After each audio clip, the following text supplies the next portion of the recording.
Hello friends, आज हम सीखेंगे ER फॉर यू सॉफ्टवेयर में अपने सेल्समैन को किस तरह से हम सैलरी देते हैं। मतलब अगर आप ये चाहते हैं कि आपके जो भी एम्प्लॉयज़ हैं उनको आप सैलरी देना चाहते हैं, उनकी salary ER for you software में जनरेट करना चाहते हैं, उनका अकाउंट आप मेंटेन करना चाहते हैं, तो किस तरह से आप ER फॉर यू सॉफ्टवेयर में आप उनकी सैलरी आप जनरेट करेंगे। तो सबसे पहले मैं इस मॉड्यूल को बताने से पहले आपको कुछ चीज़ों के बारे में बताना चाहूँगा। ER फॉर यू सॉफ्टवेयर में आप जिस भी एम्प्लॉय को सैलरी देना चाहते हैं, तो वो एम्प्लॉय आपको एज अ सेल्समैन बनाना पड़ेगा। अगर ER फॉर यू सॉफ्टवेयर में आप किसी भी एम्प्लॉय को सैलरी देना चाहते हैं, तो उस एम्प्लॉय को आपको एज अ सेल्समैन बनाना पड़ेगा। वो सेल्समैन आप सेटअप के अंदर जाएंगे, सेटअप में जाने के बाद सेल्समैन पे जाएंगे और न्यू सेल्समैन पे क्लिक करेंगे। यहाँ से आप वो सेल्समैन बनाएंगे। तो ये सेल्समैन बताने से पहले मैं आपको एक चीज़ के बारे में और बताना चाहूँगा कि सेटअप सेक्शन के अंदर जो यहाँ पर आपको एक ऑप्शन मिलता है मैनेज, और मैनेज के अंदर जो ऑप्शन मिलता है आपको ऑपरेटर। तो ये यहाँ से आप जो भी अकाउंट्स क्रिएट करते हैं, लॉगिन आईडी पासवर्ड बनाते हैं, ये आपके एज अ एम्प्लॉय कंसिडर नहीं होते हैं। आप ऑपरेटर के अंदर से जो भी लॉगिन आईडी के अपने नए अकाउंट्स बनाते हैं अपने स्टाफ के लिए, ये आपके स्टाफ अकाउंट्स होते हैं, ये आपके एम्प्लॉय नहीं होते हैं। ये स्टाफ अकाउंट होते हैं, ये आपके employee as a employee account नहीं होते हैं। अगर आपको किसी भी एम्प्लॉय का अकाउंट मैनेज करना है, आपको उनको सैलरी देना है, तो आपको उनको एज अ सेल्समैन बनाना पड़ेगा। एज अ सेल्समैन बनाना पड़ेगा। तो अगर आप उनको एज अ सेल्समैन बनाना चाहते हैं, उनका अकाउंट मैनेज करना चाहते हैं, सैलरी देना चाहते हैं, तो उसके लिए आपको जाना पड़ेगा सेटअप के अंदर। सेटअप पे क्लिक करने के बाद आप क्लिक करेंगे सेल्समैन के ऊपर। सेल्समैन पे क्लिक करने के बाद आप क्लिक करेंगे न्यू सेल्समैन के ऊपर। जैसे ही आप न्यू सेल्समैन पे क्लिक करेंगे, आपके सामने इस तरह का इंटरफेस यहाँ पर ओपन हो जाएगा सेल्समैन मास्टर का। यहाँ पर आपको पहला ऑप्शन मिलेगा एम्प्लॉय नेम का। तो यहाँ पर आप क्लिक करेंगे क्रिएट। जैसे ही आप क्रिएट सेलेक्ट करेंगे, इसका मतलब ये होगा कि आप एक नया सेल्समैन बनाना चाहते हैं। अगर आपको देखना है कि पुराने कितने एम्प्लॉयज़ बने हुए हैं, तो नीचे आपको उनकी लिस्ट डिस्प्ले भी हो जाती है साथ साथ। अगर आपको नया सेल्समैन बनाना है तो आपको यहाँ पर क्रिएट सेलेक्ट करना पड़ेगा।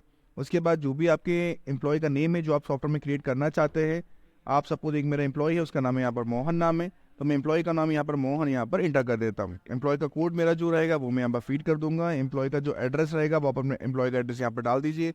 उसके बाद जो भी आपका एम्प्लॉय का नंबर रहेगा, आप मोबाइल नंबर यहाँ पर डाल दीजिए। उसके बाद आपका वो एम्प्लॉय जो है वो किस टाइप का एम्प्लॉय है, आपका जो भी डिजिग्नेशन है आपके स्टोर के अंदर उसका, आप यहाँ पर वो उसका डिजिग्नेशन यहाँ पर फीड कर दीजिए। उसके बाद आपको एक बात का ध्यान रखना है, जो लास्ट ऑप्शन आपको दिख रहा है सिलेक्ट ऑपरेटर का, ये आपके किसी भी यूज़ का नहीं है। ये ऑपरेटर जो आप सेलेक्ट कर रहे हैं सिलेक्ट ऑपरेटर, ये आपके किसी भी यूज़ का नहीं है, तो आपको इसको यूज़ नहीं करना है, इसको आपको ब्लैंक छोड़ देना है। जैसा है ये वैसा ही रहेगा। उसके बाद आपको सेव बटन पे क्लिक कर देना है, ओके बटन पे क्लिक कर देना है। जैसे आप क्लिक करेंगे तो आपका जो एक नया सेल्समैन है मोहन नाम का आपके सॉफ्टवेयर में क्रिएट हो गया है, जिसकी लिस्ट आपको यहाँ पर साइड में डिस्प्ले भी हो रही है। अगर आप उसको एडिट करना चाहते हैं, क्रिएट करते टाइम कोई मिस्टेक हो गई है आपसे, तो आप उसके एडिट बटन पे क्लिक करके उसकी इन्फॉर्मेशन को आप एडिट भी कर सकते हैं। तो यहाँ से अभी हमने एक सेल्समैन क्रिएट किया है। अब सेल्समैन को क्रिएट करने के बाद हम क्रिएट करेंगे सेल्समैन की सैलरी। हम क्या करेंगे, सेल्समैन की सैलरी को क्रिएट करेंगे, मतलब हम सेल्समैन की सैलरी को हम जनरेट करेंगे। उसके लिए हमें जाना पड़ेगा यहाँ पर अकाउंट सेक्शन पे। अकाउंट सेक्शन में जाने के बाद यहाँ पर हमें एक ऑप्शन मिल रहा है जिसका नाम है जनरल वाउचर। अकाउंट सेक्शन में जाने के बाद हमें यहाँ पर एक ऑप्शन मिल रहा है जिसका नाम है जनरल वाउचर। आपको जनरल वाउचर पे क्लिक करना पड़ेगा। जैसे ही आप जनरल वाउचर पे क्लिक करेंगे, आपके सामने इस तरह का इंटरफेस सेलेक्ट होकर आएगा। तो हम यहाँ से अपने सेल्समैन की सैलरी को जनरेट करेंगे। तो सबसे पहले हमें यहाँ पर सिलेक्ट करना पड़ेगा एम्प्लॉय।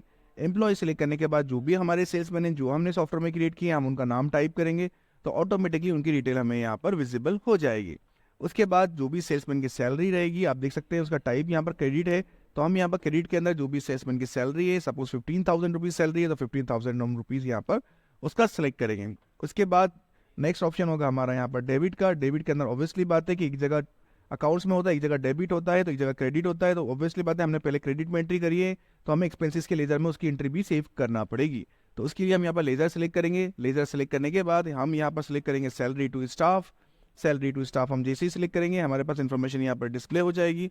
हम सिलेक्ट करेंगे सैलरी टू स्टाफ। उसके बाद यहाँ पर हम 15,000 रुपीज़ का जो अमाउंट है हम यहाँ पर डेबिट में सेलेक्ट करेंगे।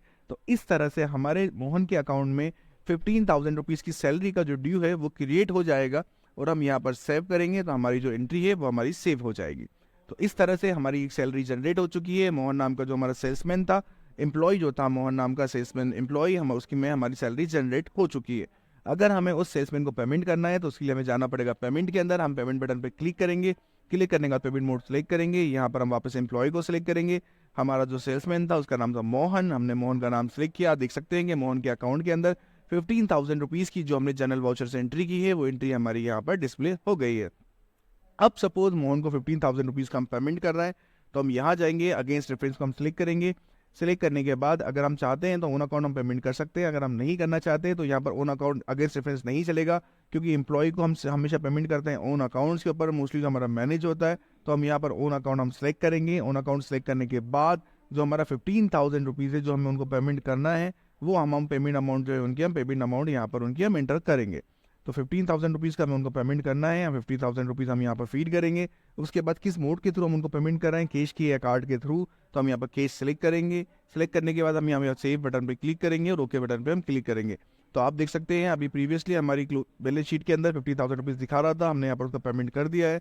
वापस हम यहाँ पर प्रिंट होने के बाद सेल्स वाउचर हमारी एंट्री यहाँ पर डिस्प्ले होगी।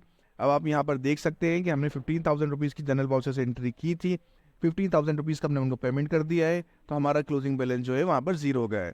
तो ये हमारा प्रोसीजर था, जिसके थ्रू हम अपने एम्प्लॉय सेल्समैन को सैलरी जनरेट करते हैं और उनका पेमेंट करते हैं। तो हमेशा आपको ध्यान रखना है, जिस भी एम्प्लॉय को हमें सैलरी देना है या उनका अकाउंट मैनेज करना है, तो वो हमारा एज अ सेल्समैन क्रिएट होना चाहिए, तभी हम उनको उनकी सैलरी जनरेट कर सकते हैं और पेमेंट कर सकते हैं।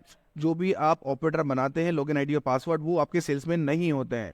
ठीक है, धन्यवाद।